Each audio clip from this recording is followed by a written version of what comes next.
We're continuing coverage from Radio Row for Super Bowl 59 here at the New Orleans Convention Center with Front Office Sports at Bank of Machado.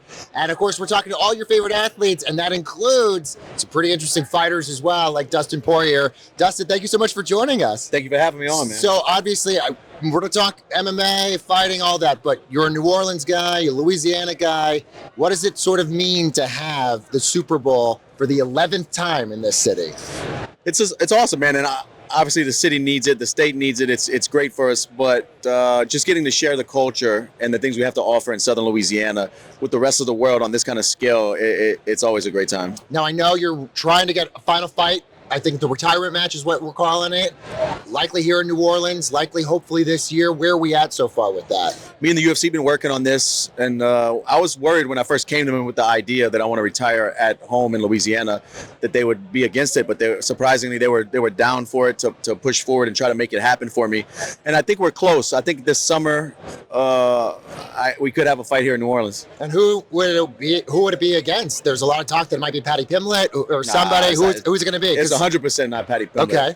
Legends only. I'm not going to retire fighting a Paddy Pimblett. Oh, I love that. You know, there hasn't been a fight in Louisiana, I think, since 2015. I was here.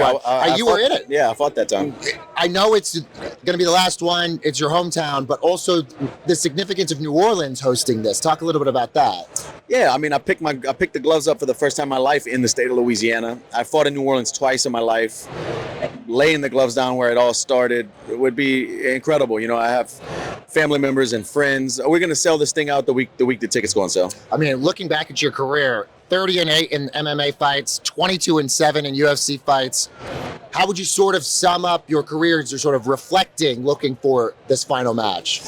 It's been a great journey. You know, I'm the person I am because of fighting, living this life and chasing these dreams. And, you know, it's taught me a lot about myself. And I'm thankful for going on the journey and the path that I did at such a young age. When I was 17 years old, I started fighting.